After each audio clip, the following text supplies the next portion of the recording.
الذين يبخلون ويأمرون الناس بالبخل ومن يتول فإن الله هو الغني الحميد. Görürsən ki, din haqqında danışanlar çoxalıb.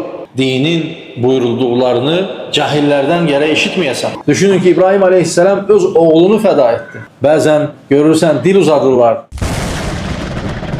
Selamun aleyküm. Aleykümselam və rahmetullah və barakatuhu. Allah razı olsun. Allah razı olsun.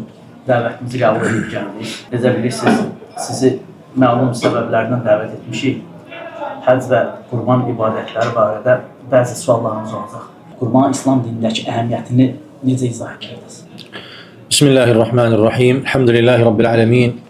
Və salatu və selamu alə əşrafil ənbiyai və seyyidil mursəlin. Nebiyyina Muhammedin və alə alihi və sahbihi ecma'in. Rabbi şrah li sadri və yessir li əmri və hlul uqdatan min lisani yefqahu qavli əmmə ba'd.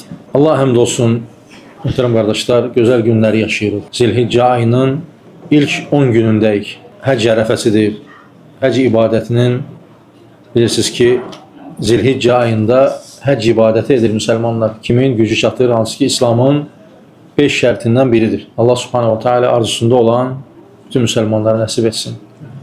Həcc ibadəti əzəmətli bir ibadətdir. Və biz Allah subhanahu wa ta'ala bizlərə hər birimizə nəsib edib ki, bu günləri yaşayırıq. Bu günləri mümin gözəl keçirməlidir. Çünki fəzilətli günlərdir. Hətta bir çox alimlər Ramazanın son 10 günü ilə bu günləri müqayisə edir. Və hətta buyururlar ki, Zilhiccə ayının gündüzləri Ramazan ayının da gecələri daha fəzilətlidir deyən bir çox alimlər var. Ona görə çox mübarək günlərdir. Bu günlərdə xeyir əməlləri artırmalıyıq. İbadətləri daha çox artırmalıyıq. Və Ərəfə günü var. Həcdə olanlar üçün həcc edirlər. Və Ərəfə orucu var.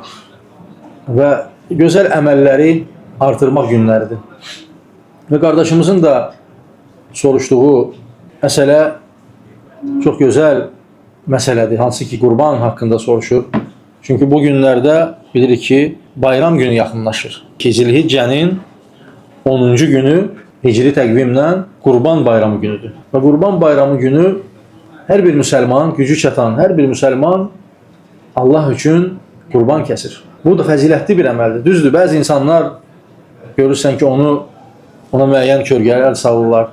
Xoşa gəlməz adlar verirlər. Halbuki bu Rəbbimizin Quran-ı Kərimdə buyurduğu ayət kəlməsidir. Necə ki, Allah subhanahu wa ta'ala Kəvsər surəsində buyurur ki, فَصَلِّ لِرَبِّكَ وَنْحَرْ Rəbbin üçün qurban kəs, namaz qıl.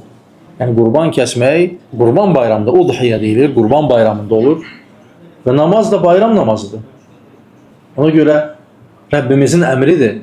Və buna kölgə salanlar Allahdan bağışlanma istəmədilər. Çünki bu fəzilətli əməldir. Və düşünün ki, Allah subhanahu wa ta'ala'nın rizası üçün qurban kəsirsən və ona yaxınlaşırsan. Çünki qurban yaxınlaşmaqdır. Allaha nəyisə fəda etmək Allah üçün və Allaha yaxınlaşmaqdır. Çünki bu gözəl əmələ kölgə salmaq olmaz.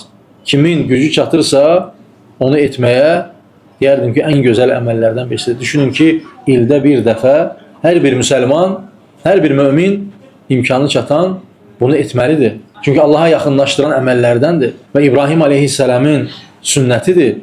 Hansı ki, İsmail aleyhisselam, İbrahim aleyhisselam yuxuda görür ki, İnni ra'aytu fil mənami ənni əzbəhuka. Mən yuxuda gördüm ki, səni kəsirəm. Və oğlu İsmail aleyhisselam da buyurur? Buyurur ki, İf'əl mə tu'mar. Sənə əmr olunanı et. Yəni, ki, Peyğəmbərin də imtihanıydı. Bilirsiniz ki, İbrahim aleyhisselam bu ağır imtihanla imtihan olundu. Və ona səbir etdi və təslim oldu. Və bunu da icra etmək istədi. Və oğlu İsmail aleyhisselam da buna təslim oldu. Və buyurdu ki, ey atam, ya əbəti fəal mə tu'mar. Ey atacan, sənə əmr olunanı et. Allahın əmrini yerinə gətir. Və demədi ki, atamdır, oğuldur və təslimiyyət burada göstərir. Göstərdilər hər ikisi də. Bu da müminin halıdır. Necə ki Allah Resulü sallallahu aleyhi və sələm buyurur ki, əcəbən li əmril mümin. Müminin halı necə də təəccüblüdür. Fə in əsabəthu sərra'ə şəkər. ve in asabatu darra sabar. Ona bir sevinç baş verərsə şükreder, ona bir sıxıntı gələrsə səbr edər. Və peyğəmbərlər də onlar ən ağır imtahanları onlar keçiblər. Və İbrahim aleyhisselam da və həmçinin oğlu İsmail aleyhisselam da bu imtahanı çox gözəl şəkildə keçirlər, təslim olurlar. Tam şəkildə təslim olurlar. Və yüngül bir imtahan deyil. Öz övladını təslim edir. Və son məqamda imtahanı qazanırlar. Allah subhanahu wa ta'ala mükafat olaraq onlara cənnətdən bir qoç göndərir. Və İbrahim aleyhisselam o qoçu kəsir. Və bu da onların imtihanı idi. Onların təslimiyyətini göstərirdi bu əməl. Və ondan belə İbrahim aleyhisselamdan belə sünnət qalıb və qiyamətə qədər də bu davam edəcək. Və necə ki də Rəbbimiz Quran-ı Kərimdə Kəvsər surəsində də buyurduğu kimi فَصَلِّ لِرَبِّكَ وَنْحَرْ Rəbbin üçün namaz qıl, qurban kəs. Ona görə möhtərəm qardaşlar, bu əməli etmək bacarığı olan hər kəs bunu etməsi gözəldir. Çünki Allah üçün fəda edirsən malını, Allah üçün malını təslim edirsən. Düşünün ki, İbrahim aleyhisselam öz oğlunu fəda etdi. Və bizlər bir oyunu fəda etməyə görürsən, insanlar ağız vururlar. Bəzən görürsən dil uzadırlar. Bu dil uzadan insanlar, düşünün ki, Rəbbimizin ayət kərimələrinə dil uzadırlar. Allah qorusun. Təhlükəli bir məsələdir. Ona görə dinin buyurulduqlarını cahillərdən gərək eşitməyəsən. Onu mənbəyindən, Rəbbimizin kəlamından o eşidəsən. Çünki baxırsan ki, din haqqında danışanlar çoxalıb. Nə dəlil var, nə sübut var. Bəzən görürsən qurbanı inkar edirlər. Bəzən görürsən hicabı inkar edirlər. Bəzən görürsən elə əhkamları inkar edirlər ki, subhanallah, deyirsən artıq dində nə qaldı ki? Allah subhanahu wa ta'alənin dininə cürət edir bəzi insanlar. Vallahi çox təhlükəli bir məsələdir. Necə ola bilər ki, insan Rəbbinin buyurduğu əmrlərinə qarşı gəlsin, onlara cürət eləsin ki, bu yoxdur, bu yoxdur. Halbuki hamısı Quran-ı Kərimdə var. Sadəcə o cahilliyindən onları dərk edə bilmir. Və onu da insanlara təlbis edib, insanlara onu çatdırmaq istəyir. Və bəzi avam insanlar da görürsən onu qəbul edirlər və deyirlər ki, düz danışır. Nəfslərinə bəzən xoş gəlir, qurban kəsmə, planı etmə.